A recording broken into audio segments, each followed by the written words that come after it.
I did. Okay. I did. All right. Okay. Welcome back to Last Stop Recovery. My name is Jay. My clean date is August 15th, 2017. And I'm Chelsea. My clean date is February 13th, 2019. How are you today, Chelsea? I'm fine. Yeah. It's been a long week for me. It's been a little bit of a week. We didn't do our media review on Tuesday like we typically do. And that is because life do be lifing. Yes. Life's very lifey right now for me. I think we're going to talk about that at a later date. We will discuss what's going on with me at a later time. Yeah. I just have some personal life stuff going on right now that I'm trying to handle, some big life changes. Yeah. So, but we will do an episode to discuss more in detail because I think it's a relatable topic. I think it's relatable. And I think it's something that... and it's part of my story. Yeah. So. Well, it's also something that a lot of addicts and alcoholics go through. Oh, yeah. But today, we are going to talk about... I saw a TikTok from a person that I follow on my personal TikTok, and she was asking, what is it about addiction, like trying something that is going to hurt your feeling or hurt your life, basically, or ruin your life, and keep coming back to it. So I think diving into what we felt when we were in our active addiction, and we were, mine was mainly alcohol.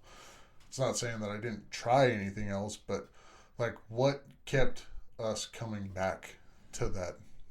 Yeah, and I think we're going to attach the video just so you guys know exactly what she's asking. I have a question, and don't get mad at me. This is a real question, a question that I've always had. And if you have a personal experience with this, chime in. And if you don't make fun of people. But when you are trying an illicit substance for the first time, one that's addictive, after that first time, knowing this is an addictive substance that's probably going to ruin your life, or maybe you don't know that, I don't know. Why does one go back and continue to do it?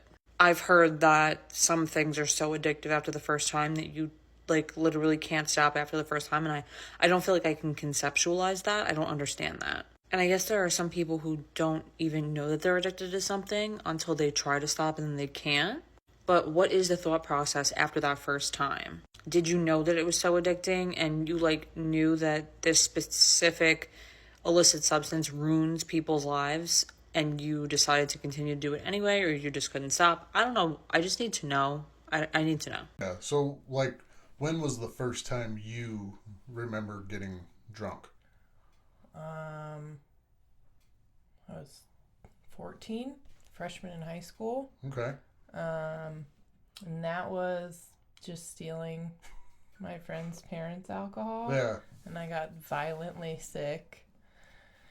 And that first time didn't hook me. Yeah. It didn't. And that was off beer as well. Mm-hmm. So I was just number one, it tasted awful. It was a dark beer. Ugh. And so for somebody that had never had any type of alcohol, it was really awful. What the hell? And it was bad. I projectile vomited on a tree is what I remember. And then my best friend that we had taken her parents' alcohol, it was weird because she immediately, even though she also got sick, was do you want to do it again? Do you want to go get more? Yeah. And I was no. Yeah. It smells bad, made me puke, and it tastes terrible. Yeah. Do you have any Hawaiian punch? Anything else? Or lemonade? But the first time I got hammered was off vodka at 15 at a party I was still a freshman with seniors, and I wanted to fit in. Oh, yeah. And it was just the cheap half gallon of Albertsons, Crystal Palace or something. Yes. And I remember taking it, and it was the worst thing I'd ever put in it was just fire, and my nose burned. But as soon as it went down my throat, I got really, really warm. Yeah. And I felt calm. it was like all of my anxieties that I typically had just disappeared because I tend to either be so far in the future that I can't be in the present. Yeah. I'm somewhere between the future and the past, Yeah. but I'm rarely Never right here. And so alcohol like made all that disappear. Yeah. And it made me be in the moment, and it made me not second guess, like, if I said something silly out loud, I was like, oh my God, it's so stupid. Like, if I wasn't drunk, but if I was drunk, I'd be like, oh, fuck it. Whatever. Like, I just didn't care. Yeah, I said it. And I did do a lot. What up? I say shit sometimes. My drinking personality is very different than my core personality. I watched a lot of MTV, and oh yeah, I could be a total cool guy, you know, like, yeah, like I think I remember my first time like drinking alcohol. I had to be like 9 or 10 or something, and like my grandma had like a trailer park that she ran in Cuba, New Mexico, not the country. Be so much cooler if I was getting in Cuba. Right? But like I remember me and my cousins stealing beer from one of the people staying there, and they, you know, like assholes, they went and snitched on us because they caught us. And like I just remember them like putting me in a cold bathtub and like how awful it was and like all this shit. And it's like, why would they put you in a cold bathtub? To like sober me up, I guess. Oh, so you got like drunk at 9 or 10? I think so. Yeah. Like, because I remember my cousins, like, sipping it, and I was like, woo! And it's interesting, too, because beer did become your, like, drink of choice. Beer was absolutely my drink of choice. Yeah, I mean, hard alcohol was mine. I kind of, like, towards the end, I kind of had to, you know, like, beer took a really long time to get me where I wanted to be, so I kind of had to jumpstart it, you know? It's like a shitty old battery. I just kind of had to give it a couple shooters, and then boom. A little jolt. Yeah. All right. Some more juice. Now we're getting there. Yeah. But it's like, you know, I think the first time I really remember getting drunk and then wanting to do it more, I was probably about 15.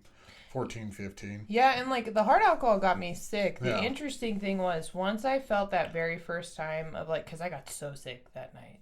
Violently ill. Yeah. But I would never start with just one after that. I would take like 2 shots just to like start going. And like I never thought about that until years into sobriety that I'm like from the very beginning I'd be like double shot or triple. And then I'd be like then I'd be fine.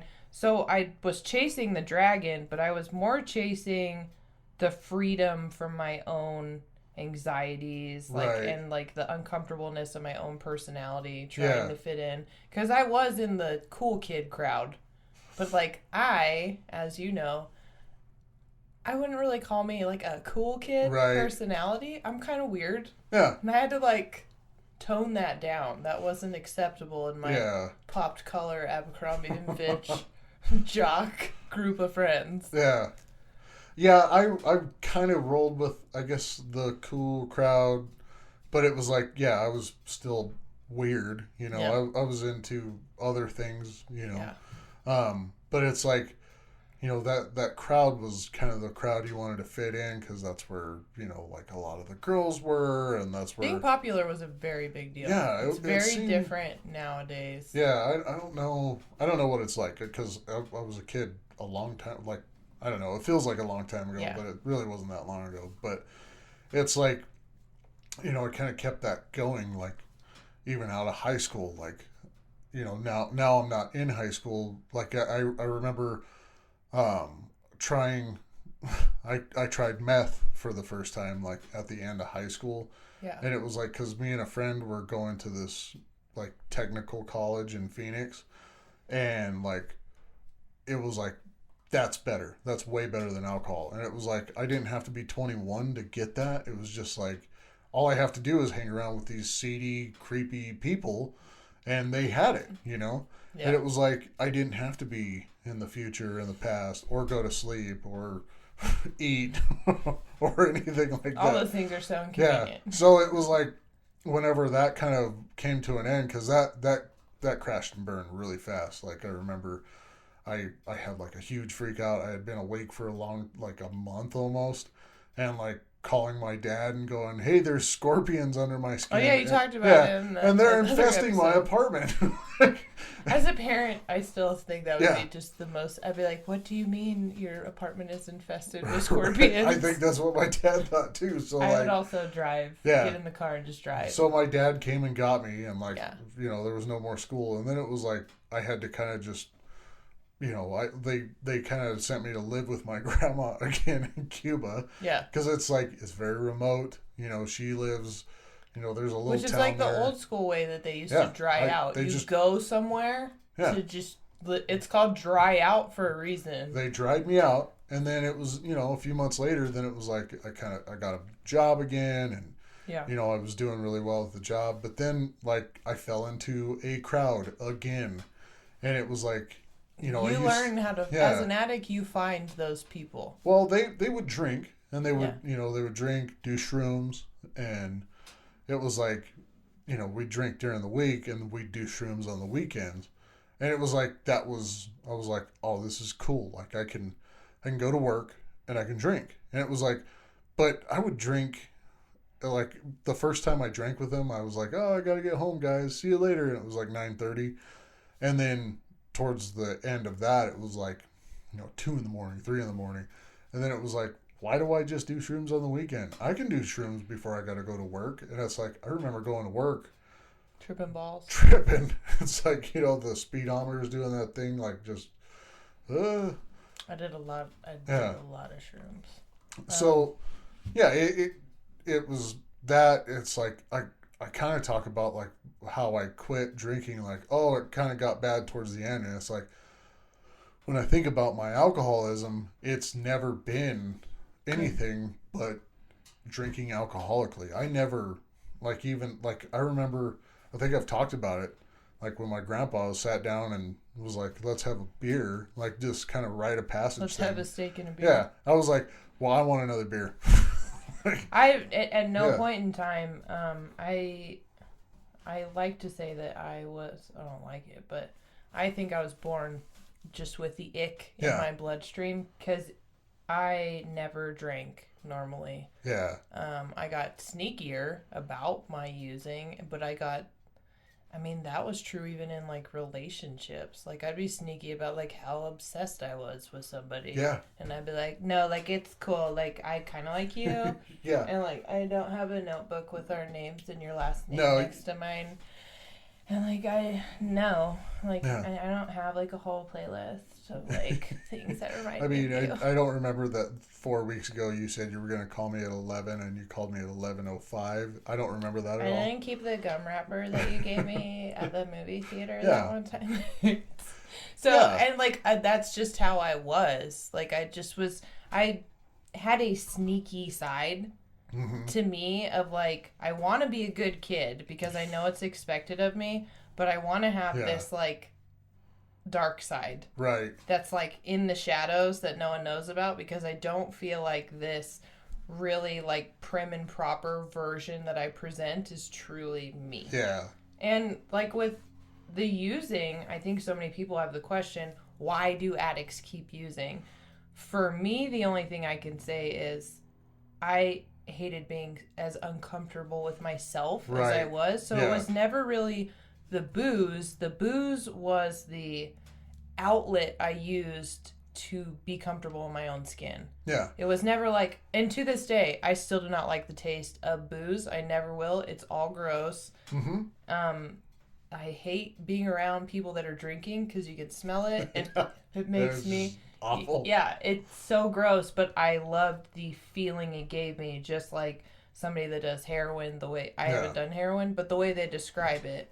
And all the drugs that I did, it was just another escape from me being in my Yeah. own skin. It's probably a good thing I never did heroin because I have heard about it, like the kind of high it gives you, and I'm here to tell you that probably would have got I me. have, it's been Yeah. described to me, and I'm like, that's Yeah, that would have done it's it. better Yeah. for me that I didn't try. And I don't think a normal brain thinks that No. about drugs and alcohol. Most people, I feel like, are like, heroin, no. Yeah, they Also- go, oh, you feel a warm feeling and then you go to sleep and it's just like you have to get it again? Like, Yeah. ugh, no. And I'm like, Oh man, to get warm and then just sleep. The warmness Wow. part is probably the most like in the beginning, like Yeah. that I was like, it was just comforting. It was like a warm hug inside of me that Yeah. made me feel like it was okay to act and do things that like typically.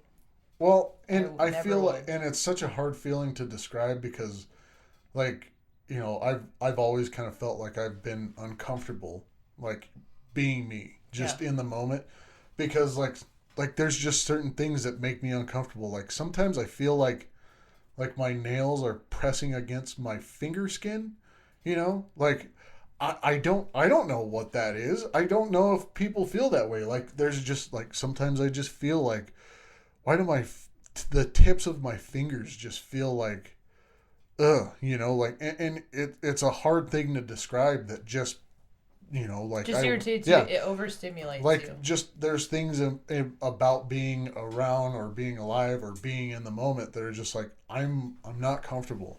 Yeah.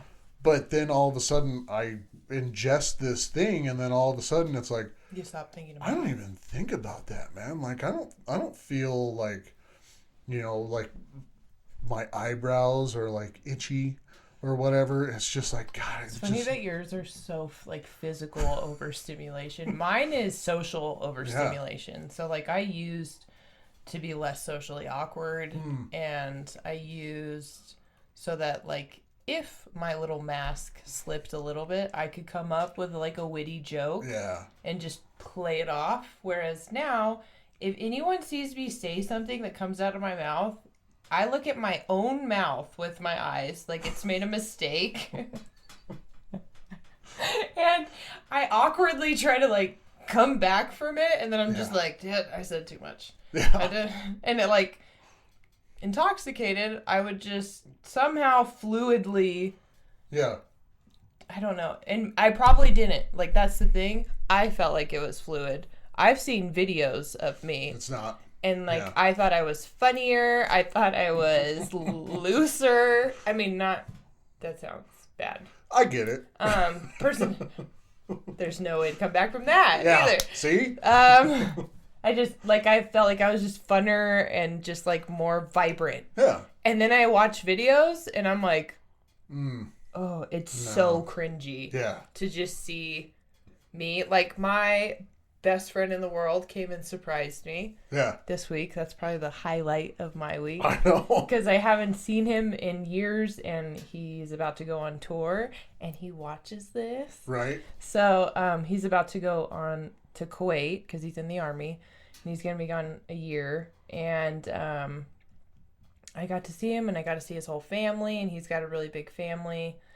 And it was amazing to see, but it's so funny because like his older sister, who's known me since I was 10, Uh-huh. asked about the podcast because it's recovery related, and that family has seen me fucked up more than they've seen me sober. Oh yeah. So me talking about like how much better my life is now, they know how many times I was like up on the table Yeah. dancing and like taking clothes off and just getting in fights, so many fights. Yeah. And Well, yeah. and like I'm around people in recovery now all the time. Yeah. And then there's people that you know from childhood that know you. Yeah. And they know more of what I was the first 30 years of my life before I got sober Right. to like the last 5.5 years while I've been sober. Yeah. So it's funny for them to hear like, oh, I'm on a podcast talking about my new way of living when they're like, we've seen you do some shit. Yeah. Yeah. And, and like, it's funny now. It's funny for them. But I realized like their slideshow they have of me inside of their memory box in their mind looks so different. Yeah. Yeah. I know. It like there's people that I like. In fact, the guy I went to work for, he knew me before I got sober. Yeah. And it's like, like they like the guy like it's a shop, right? So I mean it's kind of a mechanic thing. Mechanics like have a beer after work, and it's his own shop, so he has beer at the shop. And a couple of the other guys are like, John quit drinking for a while too, but we got him to drink again. And I was like, nobody wants me drinking, dude. I know, I felt so bad the last Yeah. episode because I called you out and I said it's so mean. And all I can say is I'm sorry. So when I edited it, I was like, you bitch. Like, I don't even remember what you said. That's good. I'm glad you don't remember. Yeah, see, that's progress. Yeah, you'd have a reason to be mad at me. Another one. Yeah, I felt really bad because if I went back to drinking, no one would want to be around me either. Yeah. And like somebody that like I absolutely adore, like gave me the biggest compliment that he's like, I can't imagine you drinking. Right. Like I can't imagine you as a drunk. And I'm like, thank fuck. I'm editing. God. Thank God that you can't, because that's so weird for like me to think about. Because a lot of times all I think about is like, oh, when I was drinking, I did this. But it's weird that somebody can get to know you and not be able, like, there's none of that baggage inside. They only have the memories that you're creating right now. Yeah. And I think that's a big part of sobriety is like, and I think that's why it's easy to just kind of go back. And it seems like a lot of addicts just kind of go back, or a lot of alcoholics just slip back. It's because, you know, people are very stuck in their ways. Yes. So it's like, you know, if you find a level of comfort, you know, like we talked about it before, like if you're in shit, if you're up to your neck in shit, it's like, well, I mean, at least it's not above my head, you know? So it's like you finally get in this level of comfort, but whenever you're pulled out of that shit, you're like, well, how do I deal with this? And it's like there's so much more to sobriety than just like I quit drinking, you know, because there was a lot more shit that I did. Yeah, it's not that you're addicted to the substance. Yeah. It's the feeling the substance allows you to have. So I think people they're like, why do you love alcohol so much? Well, I never loved alcohol. I don't like alcohol. I loved what the mental twist it did in my mind. Yeah. I loved what alcohol let me become. I loved that freedom inside of my head, and it also destroyed me. So I know the girl asks, like, why would you keep doing something that's ruining your life? Well, before alcohol, I felt like I was already ruining my life. Right. So alcohol freed me from that thought band inside of my mind, and I just didn't care. Yeah, and while I was drinking, I didn't feel bad about doing it. No. You know, like, I remember, like, after I got sober, I remember seeing this commercial for, like, Coors Light, I think. Yeah. And these guys go up the mountain, and they build a log cabin, and they pull out this little tiny cooler, and it's got like a 6-pack of silver bullets in there, and they're like, share one with your friends after a hard day. And I'm like, you know, first of all, it's not the way I did it, man. Do you ever look at those and you're like, what's a 6-pack gonna do? What is that? Because it's like, is that a warm-up for one of you? I remember, and I think about that commercial all the fucking time, because I think about, like, okay, what if they showed Jay doing that commercial? Because I had a lot of good intentions when I was drinking, like, oh yeah, go up with my friends to build a log cabin, and then there's me with they brought up their 6-pack cooler, and there's me with a fucking giant cooler and filled to the brim with beer and ice. My truck is completely full of beer. And they just cut to these guys, they've all built the cabin, and me passed out. Just like next to wood. Just like next to a pile of wood. Fuck you guys. You guys always been assholes. Look, it's built. He said we built it. Go us. We drink more now and celebrate. You got any more? I drank all mine. Yeah, and like I purchased alcohol at an alarming rate. Even like in my teen years. Like we would get a pullout.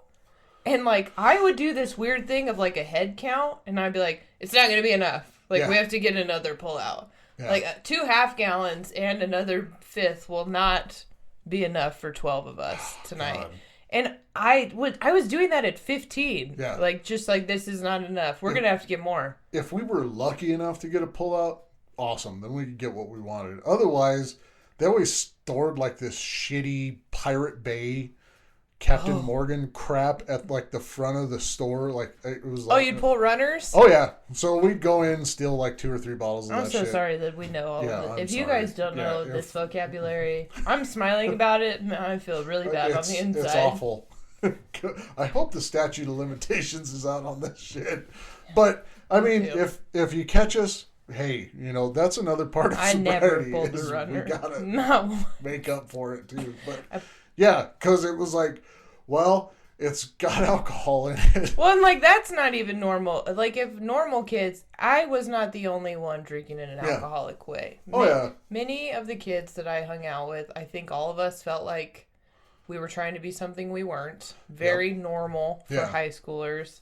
I went to prestigious, I guess you could say, high schools, and the kids were... A lot was expected of every kid that was there, pretty much, that I hung out with. Like, I know that the preppy jocks, everyone's just like, ugh, douchebag. Okay, well, those preppy jocks do not typically have loving and supportive parents. Right. We're all on a path. And, like, there are high expectations of what we need to achieve in life. So most of us were running from the idea that we did not measure up to the expectation put on us. Right. But most kids, if they can't get alcohol, aren't like, I'm going to go rob a store. Go steal stuff. Because, God damn it, I will have booze. They'd just be like, well, I guess we're not drinking this weekend. And, like, I had been around groups of kids that were like, if we don't drink, it's fine. And I'd be like, ew. What's what is wrong with you? What do you mean it's fine? I'd be like, no. It's we have, like, 6 other outlets. Yeah. You have no idea how many people I could be nice to until we have... Is your brother 21? Come on. Oh, my poor brother. Oh, man. Like...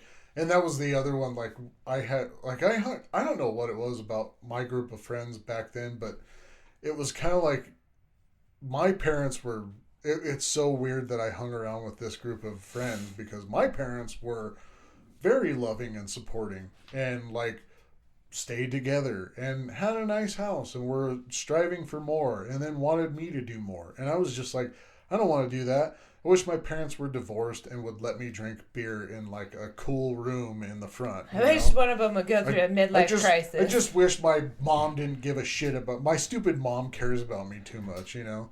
See, and I came from like a similar background. My parents absolutely, if anything, they're guilty of loving me too much. Oh, yeah. Yeah. And like... We had a nice house. My parents have been together since they were 16. They're still together to this day. They are worker bees. Like, they have the best work ethic I've ever seen before. Yeah. Both of them. It's not just one of them. Oh, yeah. They're just very goal-oriented. They want what's best for us kids. They always have. They're willing to put in any amount of time and effort for us to achieve our goals so that we're happy and healthy.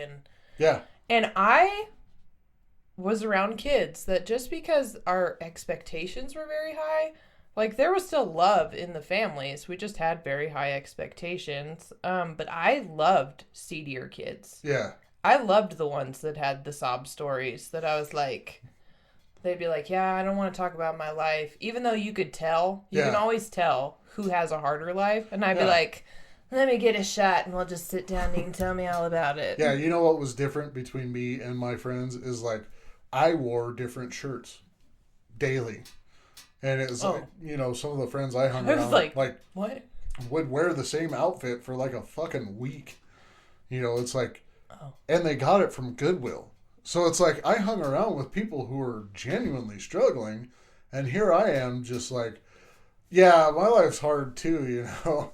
Like, yeah, I'm gonna unpop my collar. Oh man, it's terrible. They like helped me buy a car for the first time, and when I was such my brother.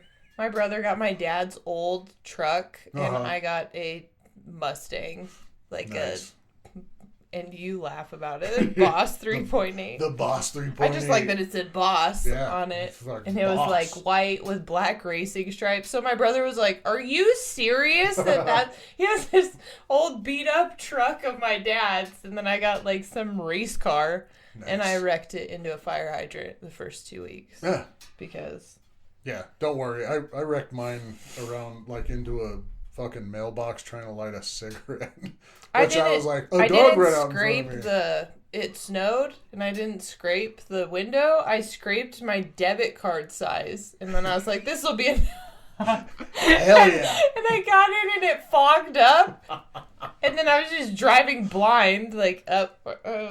So, like, now it's funny, but it was not funny. But that's such a typical New Mexico thing, too. Like, oh, it's, like, never cold here. Back then it was, though. I know. This global warming thing is real. Because now we don't have... I know.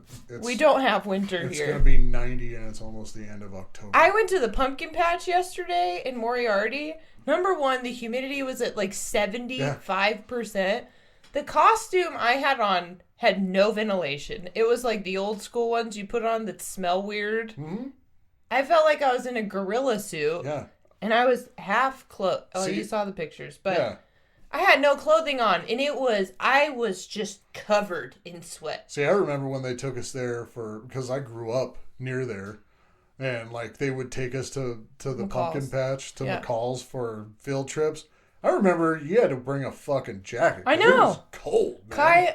Kai got overheated yesterday because she had a tank top on, a regular shirt, her Jason Voorhees jersey, long pants, hiking boots, and, like, it got to the point that I was morbidly hot, and Kai was, like, getting pale, like, of just, like, I think we're going to need to go home, Mom. And then she started getting that awful, like, kid greenish white, and I was like, yeah, we got to go.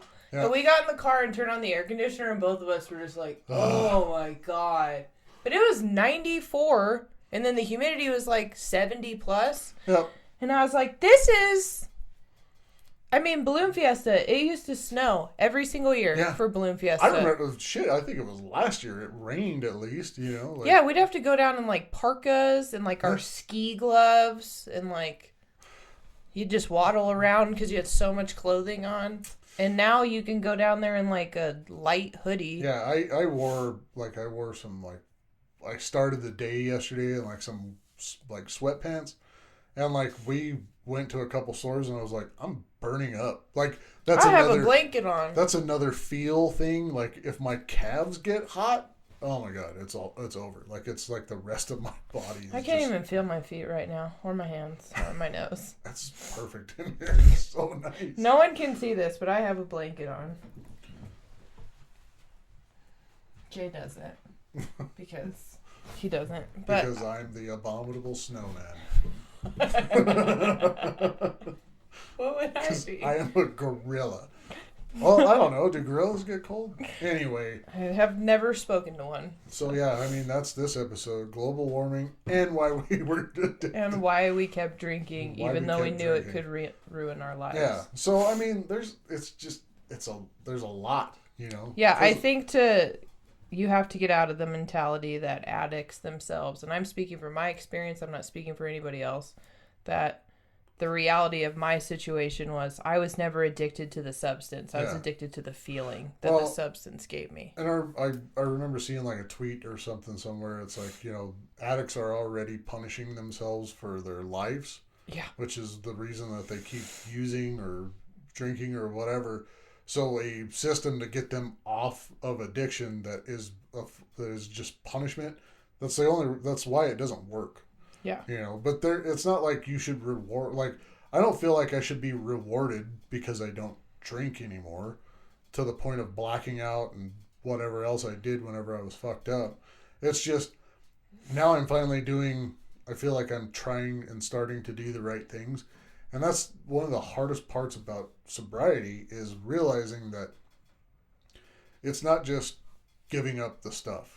You know, that's the easy part. I mean, I did that every day.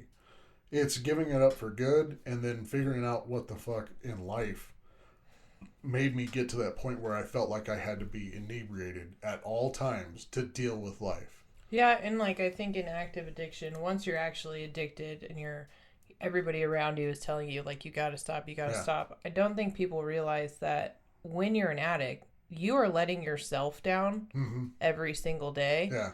And you are dealing with, everyone thinks like, oh, my parents are mad at me. Like, that's going to be devastating. You hate you in active addiction. So other people being disappointed in you just adds on to the cake. So, and even when you get sober, it's not that everyone's waiting for you to mess up. It's that the reason that you started using was, for me, I was so uncomfortable in my own skin. And like, you take that thing away that made me comfortable in my own skin, even though it made me hate myself. Then I still hate myself and I'm uncomfortable in my own skin. Yeah. And there's no like solace in that. Yeah. Like everyone's mad at me or worried about me. I hate myself and I'm uncomfortable. Yeah. So like getting clean and sober off of a substance you've become addicted to is extremely hard. It's hard. And staying sober, because we still wake up, I know I do, with the mentality I had prior to addiction. I'm still not comfortable in my own skin. Now I'm doing everything I can to become more comfortable and to like work the steps that I need to. But like when I wake up in the morning, the crazy version I was at 13, I still am. Yeah. Before alcohol ever was in my body. Oh, yeah. Yeah. And so like I'm sober, but I'm still nuts. Yeah. And like I just try to do the next right thing, and I do it pretty much all the time now, but I'm still human and I mess up. And when I mess up, I get inside of my head the same way I did in active addiction, and it is so easy for me to hate myself. Yep. And just fall into that crack of nothing I do is good enough, nothing I do is right. I'm never going to get this thing called life down. Yeah. I'm just never going to figure it out. I don't have enough money. Yeah. My house isn't good enough. I'm not pretty enough. The vehicle I drive isn't good enough. I'm too fat. So, if anyone's wondering, we're 5 and 7 years sober, and those thoughts still run through our minds today. It's just we don't have the booze to be like, fuck it doesn't matter. Because I mean, all that stuff it didn't matter. But now it's like, now throughout sobriety, I've had to figure out ways or places to put that. Yeah. You know, because it's like, yes, that's been a struggle my whole entire life, and it's been a hard thing to figure out in sobriety that having a job and holding a job has been a fucking struggle for me. It's just been hard because, like I said last weekend, all I really want to do is just sit on my ass, do nothing. And hang out with the dogs. Hang out with the dogs. I don't want to go to fucking work. I fucking do not want to go to work. And I had to make a life choice because I have taken care of everybody around me all the time. And I've dedicated my life to making other people comfortable. Yeah. And that has never given me the opportunity to get to know myself. Yeah. Or like what I want, who I am, what my needs are. I can't answer any of those questions, but I've been running from it. Yep. Because for me, it is so much easier to enable the shit out of the people I love than to figure out who I am. Yeah. And I don't know why that is, but that is the journey that I'm on now. And if I wasn't sober, I would have never figured that out. Yeah. I would just keep running from me. That's what I would have kept doing. Like I think everybody goes through a period where their job gets tough, but when my job would get tough, I'd just fucking quit. How about I quit? Yeah. And it's like this past few years, I've really been trying to find that balance of staying at a job. Yeah. And it's like, I've kind of had some slips along the way. And this last one that I got fired from was hard because I had already made the decision in my head, this is where you're going to be forever. Yeah. But it's like, I think life and situations and whatever else kind of turns into like, dude, this is not for you. And like, I keep pushing this and it's like, it's just not going to work. And that's where that dealing with life on life's terms is really hard. And that's where like, when I was drinking, that's where I was like, that was my bread and butter. Because life on life's terms, fuck you. What about my terms? Yeah, it's giving that, like, give it to God. Like, let it go, give it to God. I always want to have, like, one finger still on it. That I'm like, I'll give it to you, but, like, can I touch it? Can I get, like, a report of, Can I just hang on to it a little bit? Yeah. Can I check in, see how it's doing? Yeah. Like, is there maybe an update package I could download and just see? And I just have so many control Let me try it again because I think I got it. Hold on. Let's just give it back, and I'll do better, and then I'll give it to you. I'll do it completely different this time. I actually have new ideas. Yeah. So. I can do it way better now. So, yeah. And like that's one of those things is we have control issues, we have self-esteem issues. Change is really hard. I think that sometimes things are meant to fall apart, so better things fall into place. Yeah. I mean, but like things falling apart, really hard. Yeah. That quote, beautiful quote. The reality of that quote, not beautiful. I mean, tacos fall apart and they're still delicious. Oh my god. You're hungry, aren't you? Always. But yeah. All right. So I think that's a good place to stop for today. So. That's our story on how we became addicted, what it was like in the very beginning, and why we kept using. Yeah. That's our answer. So I hope that helps. And anybody that's still struggling out there, hold on. Yep. Because every storm runs out of rain eventually. And there have been a lot of storms lately. Yeah, life's real lifey right now for us. So we're holding on to. We know we're not the only ones going through it. And if you're going through it, man, reach out for help because help is there. And if you don't know where to find help, ask us because we have plenty of resources that we are more than willing to share with anybody that's struggling. That's the other one is be willing to take help. Yeah. Be willing to take the fucking help because I think that was another thing is we were just like, I don't need any fucking help. So don't be so stubborn that you don't want to take the help. Your way probably isn't working. It just doesn't work. If it hasn't worked up until this point, you should probably try something else. And anybody that's in recovery, we've been in your shoes. If not, we've been deeper. And it doesn't matter how you got to recovery, whether you cold turkeyed it or went to rehab, whatever the recovery part of it, however you got sober, yeah, good. Good on you, man. That's the hard part. But the harder part is staying sober. So if you can do that, if you can get the help. And if you need help, like you can comment, email us, whatever you need to do. We have plenty of resources in every state that we know of, so we can get you help. Yeah. But thank you everyone for tuning in, and we will see you next week. Love you. Love you.